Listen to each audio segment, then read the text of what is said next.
Welcome, curious minds, to the deep dive. Today, we're embarking on a truly delightful journey, a surprisingly effective one, actually, into the heart of language learning. Our mission today is to explore how a simple, pretty universal passion can become an incredibly powerful tool for mastering English. We're talking about transforming something that might seem like a daunting task into something genuinely enjoyable, organic even.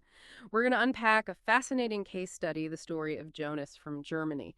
And from his unique experience, we'll pull out some actionable insights, surprising facts, and practical takeaways. And these aren't just for language learners, they're principles you can apply to your own learning, whatever subject you're tackling. So get ready, because this is going to be a pretty sweet path to fluency. It's really fascinating, isn't it, how these common interests can, act as such profound entry points for complex learning. Usually when we think about language acquisition, our minds jump to, academic stuff, textbooks, grammar drills, that sort of thing. But Jonas's story, it just beautifully demonstrates that genuine curiosity, that personal enjoyment, can unlock pathways that traditional methods sometimes miss entirely. We'll be looking today at how his deep love for chocolate provided not just the initial spark, but also a rich, multi-sensory, and emotionally resonant context for acquiring vocabulary, internalizing grammar, even understanding natural conversation patterns. Yeah, and it all kicks off with something so many of us can relate to, that deep, almost innate love for chocolate. Just picture Jonas, a young boy in Germany, totally captivated. Rich, dark chocolate, creamy milk chocolate, that subtle white chocolate. His passion wasn't unusual, of course, but what he did with it that really stands out. One day, this love led him to a really pivotal moment. He stumbled upon an English video online, how to make chocolate cake. Now, try to picture this. He's watching, probably fascinated, maybe even mouth-watering a little, watching the ingredients come together, the chocolate melting, but the words, mostly a blur. He probably understood only a few, just a handful here and there. Right. And that initial struggle, that moment of not quite getting it, that's actually incredibly critical for learning. It wasn't a roadblock for Jonas. It actually immediately transformed into this powerful motivation. What we see here is a perfect example of intrinsic motivation. Really at its most effective, he wasn't told to learn English by a teacher or a parent. He wanted to understand something he genuinely cared about, how to make that delicious chocolate cake. This internal drive is just so much more potent, more sustainable than external things like grades or school requirements. When you're genuinely interested, emotionally invested in the content, your brain becomes remarkably more receptive. And the learning process naturally shifts from just passive absorption to this active, engaged pursuit. That's really where the magic starts. That really does highlight the power of contextual learning, doesn't it? I mean, think about it. A visual, practical activity like cooking provides immediate, tangible context for new words. When Jonas heard mix, he didn't just hear a sound. He saw someone stirring ingredients in a bowl. He heard bake. He saw the oven door open, a tray going in. These weren't just abstract sounds. They were linked directly to an action, an object, or, vivid sensory experience like melting chocolate. This concrete, multi-sensory connection makes those words stick way better than just reading them off a list, right? Exactly. Way better. So that initial frustration, not understanding everything, it quickly turned into this determination, this drive to conquer that gap. Because the reward, understanding how to make that cake, maybe even making it himself, was so clear, so desirable, and, delicious. And if you connect this to cognitive science, it explains perfectly why learning through authentic materials, real-world stuff like videos or recipes that really resonate with personal interest, why it's so effective. It's not just about seeing or hearing the word. It's about experiencing it in active use. Within a rich, meaningful context, there's this thing called encoding specificity. It means when Jonas learned melt, his brain wasn't just storing the sound, it was building this complex neural network, connecting the word to the visual of chocolate softening, maybe the warmth of the stove, the action of stirring. This multisensory input, the visuals, the implied smells, tastes, the actions, all these layers enhance memory. Way beyond just memorizing definitions, it literally builds a strong cognitive bridge. between the new language and a real-world experience. Makes retrieval much easier later on. And what's really fascinating is how Jonas didn't just, sit back and watch passively. This wasn't background noise. His very next step was proactive. He grabbed a pen and paper, immediately started writing down new words from that very first how-to video, where it's like sweet, soft, mix, bake, spoon, and sugar. Eek. And these weren't random words, were they? They were directly relevant to his passion, to the task at hand. This initial act, capturing vocabulary, turning passive input into active engagement, it shows incredible initiative, an intuitive grasp of learning, even at a young age. Yes, it immediately shows that crucial shift from just understanding or trying to toward active engagement, knowledge extraction. He wasn't just letting the information wash over him. He was actively pulling it out, curating it. And the progression from that single video is also telling. He didn't just learn cake words. His curiosity led him to more videos on related things, chocolate bars, cookies, hot chocolate. That shows sustained interest, which led to this gradual, almost organic immersion. He wasn't forcing himself through study sessions. He was genuinely exploring something he loved. And the language learning, it felt like a natural, almost effortless side effect of that exploration. Precisely. And this gradual, passion-driven immersion quickly led to his first attempts at actually producing language. He started using simple but really functional phrases. You can almost hear him saying, "I like this," maybe pointing at something delicious on screen, or maybe holding up his own first try, or "it smells good," after watching someone bake, or maybe his own kitchen started smelling good. And it's sweet and soft, describing the texture of a cookie. Now, these might seem really basic to an advanced speaker, but their importance, you can't overstate it. They are the first crucial building blocks for confidence and eventually fluency. They show he wasn't just understanding, he was starting to use the language to express his own thoughts, his own observations. What's absolutely key here is that these weren't just isolated words, they were complete phrases, expressing basic opinions, observations, preferences.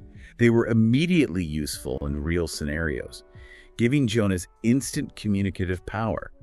This early success in expressing himself, even simply, provides powerful positive reinforcement.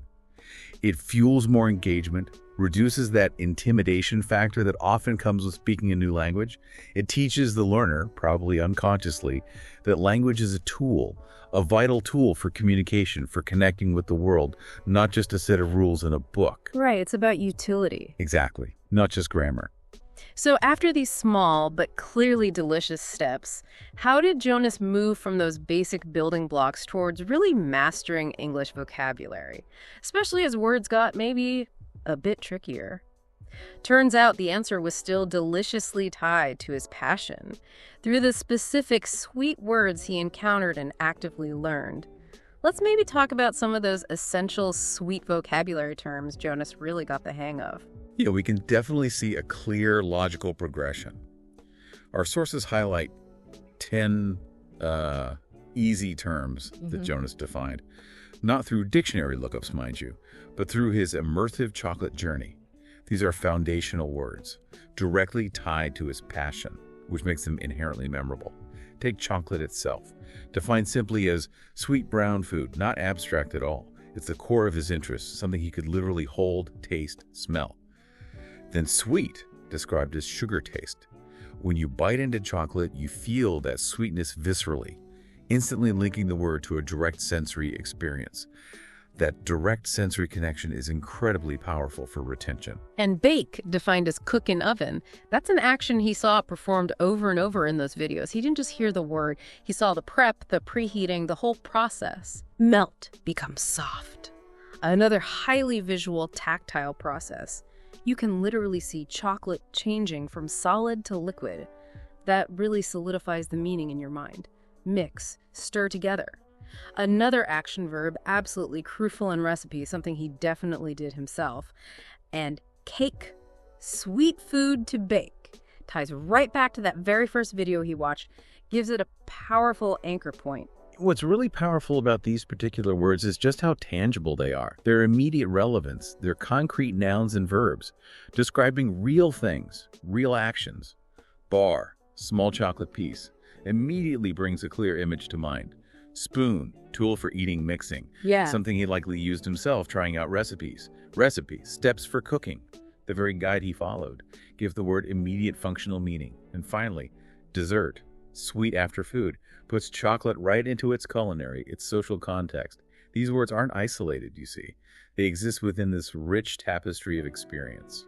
So why are these specific words so foundational beyond just the delicious context? What's happening neurologically, perhaps, that makes this approach work so well? Well, they're foundational precisely because they are tangible, frequently used in everyday life, and directly relate to something universally enjoyable.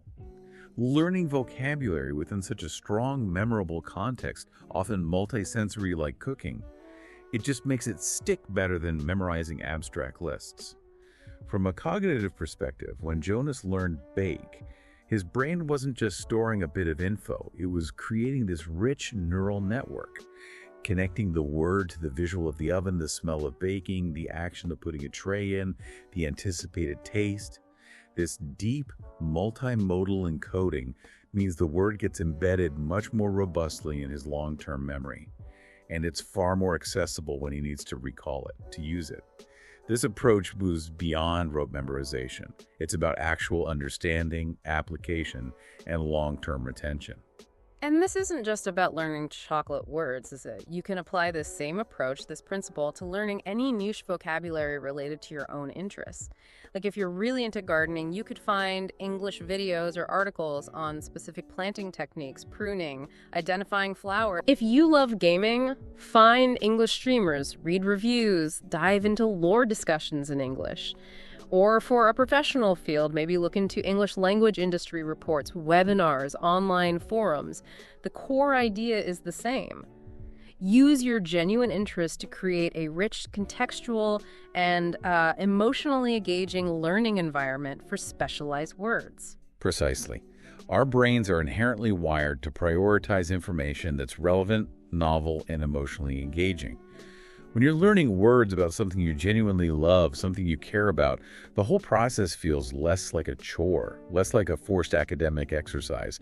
It feels more like an exciting exploration, and that significantly increases the likelihood of not just short-term recall, but long-term retention, and crucially, the ability to effortlessly recall and use those words naturally in different situations. It's about leveraging pleasure for purpose, really. And it goes beyond just individual words, too. To sound truly natural, truly fluent, you need to understand how words fit together. Naturally. This is where collocations come in, words that commonly go together. Jonas didn't just learn isolated words, he intuitively picked up phrases that naturally occur together, like building blocks that just snap into place. Our source gives us 15 great examples, perfect in their simplicity and usefulness within the chocolate context. Yes, collocations are absolutely essential for natural fluency. They are, as you said, words that commonly appear together, forming these natural chunks of language. Knowing these chunks makes your language sound authentic, native-like, not just grammatically correct, but, maybe a bit stilted. Think about eat chocolate. It's the natural phrase. We don't usually say consume chocolate in everyday chat. Bake a cake. We consistently use bake with cake, not cook a cake. Smell sweet, taste good. These are almost fixed phrases, often coming as a package deal. Encountering these natural pairs in a real world, engaging contexts like making chocolate helps solidify them, because they're presented as natural units of meaning, not just separate words you have to combine yourself. Imagine Jonas seeing mix ingredients. He watches someone pour flour, sugar into a bowl, then stir them. The phrase instantly connects to that action. Or melt chocolate, a very common, very visual step in many desserts. Make cookies, a delicious, tangible result of baking. He's reading a sentence like, you need to read a recipe carefully, maybe literally using a spoon as he watches someone add sugar. These aren't just words floating around. They're actions, objects, results, all working together in a practical setting. And the list goes on, showing the breadth you can get, even from a narrow interest. Cook in oven, fundamental to baking. Enjoy dessert, highlights the purpose, the pleasure. And the social aspect, too. Share with family. That extends beyond the kitchen, emphasizes the communicative social function of language around food. By a bar, a simple practical phrase for everyday life, navigating a shop. And drink hot chocolate brings in another common use, a comforting, familiar activity. What this shows so clearly is that even a seemingly niche interest like chocolate can yield a surprisingly wide range of useful, natural English phrases, directly applicable to daily life. Just to give you a quick scenario, imagine Jonas watching a video where someone says, first you need to melt chocolate in a bowl. Then you mix ingredients like flour and cocoa. After that, you bake a cake in the oven. When it's ready, you enjoy dessert with your family. Perfect. Or maybe, I always buy a bar of dark chocolate when I go to the store, and sometimes I make cookies to share with family. See how those collocations just fit naturally, smoothly into sentences. It's not just knowing the words, it's knowing their natural partners. This approach elegantly sidesteps that common issue of translating word for word from your native language, which often sounds unnatural or even nonsensical. By absorbing collocations as these whole chunks of meaning, learners develop a much more intuitive grasp of English expression. They internalize the rhythm, the natural flow of the language. Yeah. And this strong foundation of words and natural phrases, that's what allowed Jonas to confidently tackle more complex things, like the infamous English phrasal verbs. Which brings us right to mastering actions and nuances. Specifically, that often tricky world of phrasal verbs. These are notoriously difficult for English learners, because their meaning isn't always obvious from the individual words, right? Look up doesn't mean look at the ceiling, it means search for info. But Jonas, through his chocolate-infused learning, seemed to navigate them pretty easily. Our source gives 5 key examples, each with 2 practical uses. Phrasal verbs are definitely one of the bigger hurdles, precisely because they're often idiomatic. The meaning of mix in isn't just mix plus in, it's a specific action, incorporating something thoroughly into a mixture. The examples given, mix in the sugar, I mixed in cocoa, are perfect illustrations. Because Jonas was either literally doing these actions or watching them with clear visual cues, the meaning became intuitive immediately. It's much easier to understand mix in when you are physically mixing sugar into batter or watching it happen on screen than trying to figure it out from a definition list. And eat up. Think about a parent saying, eat up your cake. It means eat all of it. Finish it completely, often implying enthusiasm or speed, or they eat up everything on the plate. It's not just eat, it implies completion, often with gusto. Jonas would have encountered this in the delightful context of finishing his own delicious chocolate creations. The joy connected to the act helps cement the meaning. Then there's try out, as in I try out a new recipe or he tried out baking. This one implies experimenting, giving something a go, often for the first time, or to see if it works, to evaluate it. Again, it's directly tied to the experimental, exploratory nature of cooking and baking. Cut up the bar, she cut up the cake. This is about cutting something into smaller pieces, often uniform ones. A very common practical kitchen action. The visual of a knife dividing a bar or cake makes the meaning undeniable. And finally, cool down. Let it cool down, or the cake cool down. Absolutely crucial for baking. You definitely don't want to eat a cake straight from a scorching hot oven. But definitely not. The practical need for something to reach a manageable temperature before you can enjoy it makes this phrasal verb's meaning very clear, very memorable. You feel the heat, then you feel the cooling. The practical, hands-on context of making chocolate just makes these phrasal verbs far more intuitive than if they were presented abstractly. It shifts them from being abstract linguistic puzzles to understandable functional commands or descriptions of action. For instance, watching a video, the chef says, "Now, mix in the chocolate chips." You see the action. The verb's meaning becomes clear without needing a complex grammar explanation or definition. This experiential learning bypasses a lot of the usual confusion around phrasal verbs. And understanding these, even just a few at a time, can dramatically improve your comprehension of everyday English. Conversations, recipes, informal chat, song lyrics, they're just everywhere in practical English. Yeah, that intense focus on practical, contextual application. That seems to be precisely what allowed Jonas to move so gracefully from just understanding to active, spontaneous language production. He wasn't just passively receiving info anymore. He was becoming a creator with the language. That really is the exciting part of his linguistic evolution. He genuinely stepped up his active language use. Our source says he started reading short English recipes. Think about that shift. From consuming visual content in videos to actively engaging with written text. And the examples are beautifully simple, clear instructions. Mix sugar and cocoa. Put in an oven for 10 minutes. This represents a significant leap. It shows not just more vocabulary, but the crucial ability to follow instructions accurately, to understand sequential actions in the new language. Reading recipes, that requires a different kind of engagement than watching videos, doesn't it? It does. It demands precise understanding, sequences, quantities, timing. It powerfully reinforces the vocabulary and phrasal verbs he'd already absorbed through listening and watching. It's a very natural, logical step, from visual learning to textual comprehension, which is a vital skill for overall fluency, for self-sufficiency in a language. It shows he was becoming an independent learner. And the peak of his learning and confidence truly is this point. Jonas even made chocolate cupcakes and taught his little sister in English. That's monumental, a huge achievement. This isn't just understanding anymore. This is the advanced ability to explain, to instruct, to guide another person in the new language. Teaching someone else forces you to retrieve information, organize it logically, articulate it clearly, often troubleshoot on the fly. It demands a generative understanding of the language, not just passive recognition. It's arguably one of the highest forms of mastery. That act of teaching, it really signifies a deep, robust internalization of the language, doesn't it? Absolutely. It demonstrates he'd moved far beyond just memorizing to a functional, generative understanding. The ability to produce original sentences, formulate instructions, effectively guide someone else using the language. It speaks volumes about the depth of his fluency. It's the ultimate validation of his self-driven learning journey, showing real-world communicative competence. And his confident, current English phrases really drive this home. This is dark chocolate. I love chocolate cookies. Want to try. These are natural, social, functional phrases. They show his comfort, his enthusiasm, his ability to engage in everyday chat.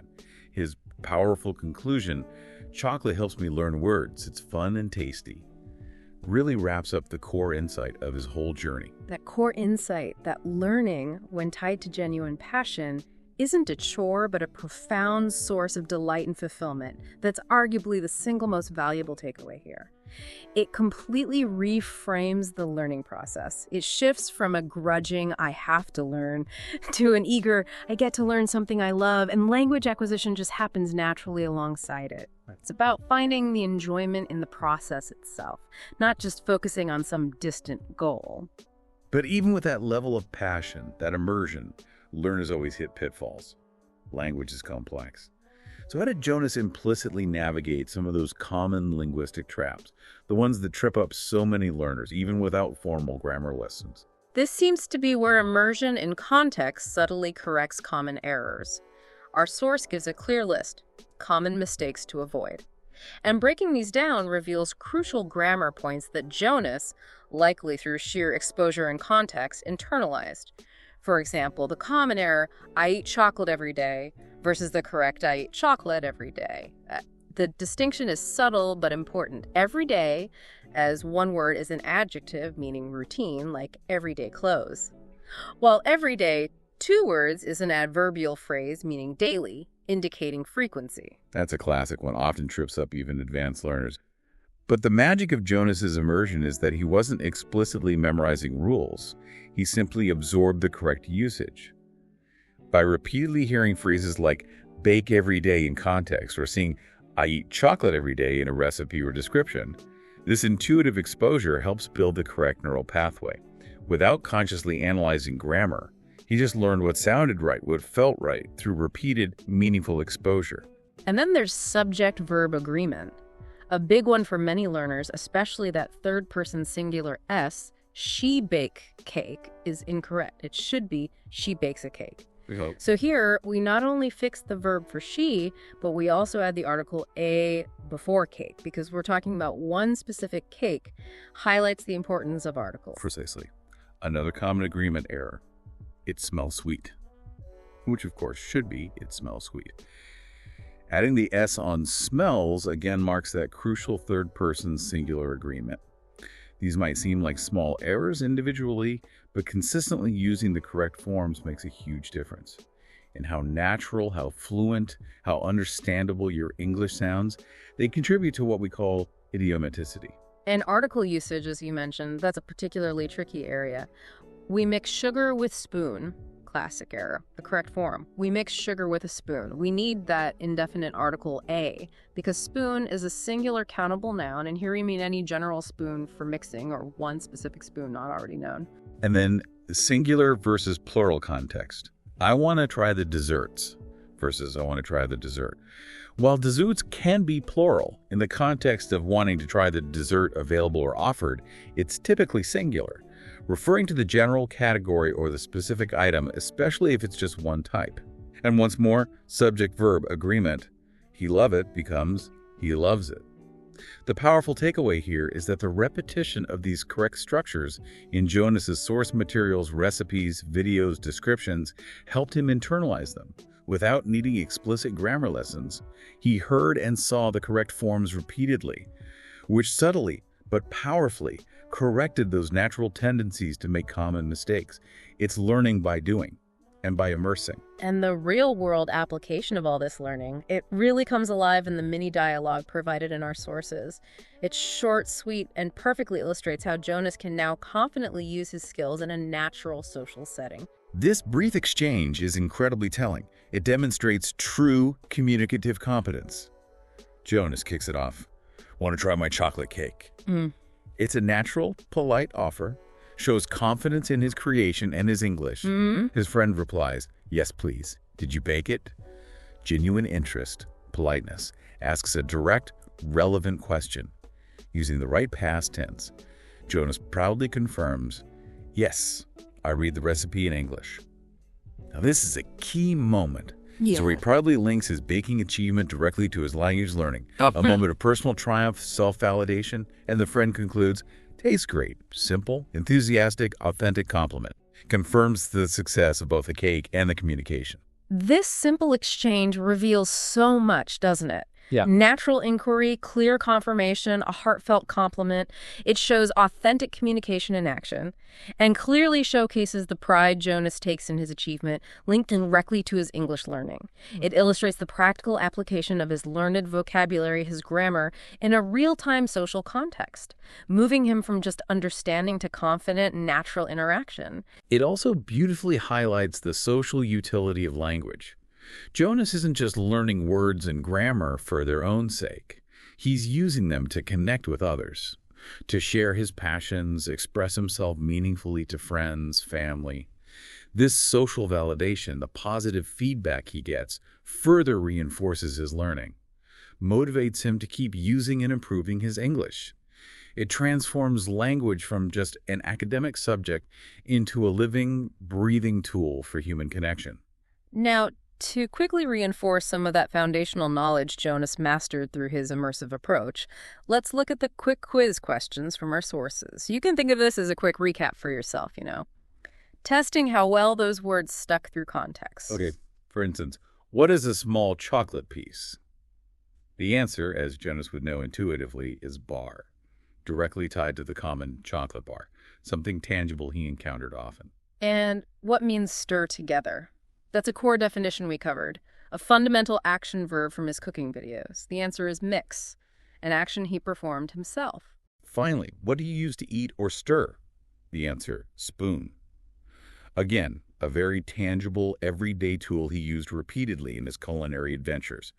These quick checks just confirm that deep understanding, that automatic recall of core vocabulary within its natural, practical context. Going beyond just the bites of chocolate, how does this specific learning method connect to broader cultural understanding? It feels like it's more than just words. It absolutely is. Yeah. This brings us to the fascinating cultural insights section, our source notes. In many countries, chocolate is part of festivals, Valentine's Day, birthdays, and celebrations. Now, this isn't just a fact about chocolate. It serves as this powerful bridge, connecting food to human traditions, social life, cultural rituals. The idea that learning food words is a sweet way to learn English gains real depth here. Because food, as this universal cultural touchstone, offers a rich vocabulary. immediately relevant, frequently used, deeply embedded in social interactions and celebrations worldwide. Absolutely. Think about how learning about food in another language opens doors, not just to vocabulary, but to a much deeper understanding of cultural practices, traditions, even social etiquette around meals, celebrations, gift giving. When Jonas learned about chocolate cake, he wasn't just learning bake or sweet, he was implicitly learning about Western traditions, like birthdays where cake is common, or Valentine's Day where chocolate is a symbol of affection. Exactly. He was learning how food functions as a social glue, a vehicle for expressing emotion, belonging. Food truly is a language in itself, and it provides an incredibly accessible, non-threatening entry point into another culture's customs and values. When you can comfortably talk about food, share recipes, discuss favorite dishes, understand food-related traditions, you can connect with people on a fundamental, universally relatable level. It bridges cultural gaps, fosters a sense of familiarity, shared humanity, far more effectively than abstract grammar rules ever could. It makes the foreign feel familiar. And just to reinforce a key term from this cultural connection, we have a word pop-up for dessert, defined concisely as sweet food after a meal. And the example given is perfect for solidifying its use. Chocolate cake is my favorite dessert. This simple, personal sentence integrates the new word into a concrete, highly relatable example, helps solidify its meaning and usage in a natural context. It helps move the word from just passive recognition, understanding it when you hear it, to active vocabulary, making it a usable part of your own expressive toolkit. The unifying message of Jonas's entire journey, and really the core philosophical takeaway of this deep dive, is captured beautifully in the final remark from our source material. Chocolate brings joy, so can English. Mix them together, and learning becomes delicious. That's not just a catchy phrase, is it? It's the profound underlying truth of passion-driven learning. When the process of gaining knowledge is infused with delight, genuine interest, a deep personal connection to something you truly love, it stops being a chore. It transforms into a source of immense fulfillment, personal growth, intrinsic satisfaction. It shifts the entire paradigm of education from obligation to exploration. It's about finding the enjoyment in the process itself, not just fixating on the destination or the outcome. So, as we wrap up this sweet journey into English fluency, let's just gently recap the powerful insights from Jonas's remarkable experience. We've seen the incredible effectiveness of passion-driven learning, how contextual vocabulary acquisition makes words stick with surprising tenacity, and how even complex hurdles like phrasal verbs can be overcome through practical, hands-on, highly relevant application. It profoundly reinforces the idea that any deep interest you hold, any genuine curiosity, can serve as an incredibly potent gateway to language mastery or, frankly, to deep knowledge in any subject you choose to explore. The overarching takeaway for you, our listener, is really that your unique interests, your personal passions, they aren't distractions from learning. They're potent catalysts for it. Identify what truly fascinates you, what sparks your genuine curiosity, and then consciously seek out ways to engage with that topic in the language or subject you want to master. Let your interests lead your learning. Precisely. And now, for a challenge task for you, our engaged listener, think about your own favorite chocolate snack. Can you maybe write a sentence or two describing how you make it, using just 3 words from today's lesson? Perhaps mix, bake, and sweet. It's a wonderful, low-pressure way to put what we've discussed into immediate practice. Take that profound inspiration from Jonas's delicious learning adventure and apply it to your own intellectual journey, whatever path you choose to explore. We truly hope this deep dive into a sweet path to English fluency has sparked some new ideas and maybe even a craving for chocolate and new knowledge. Until next time, keep exploring, keep learning, and keep diving deep into what truly fascinates you.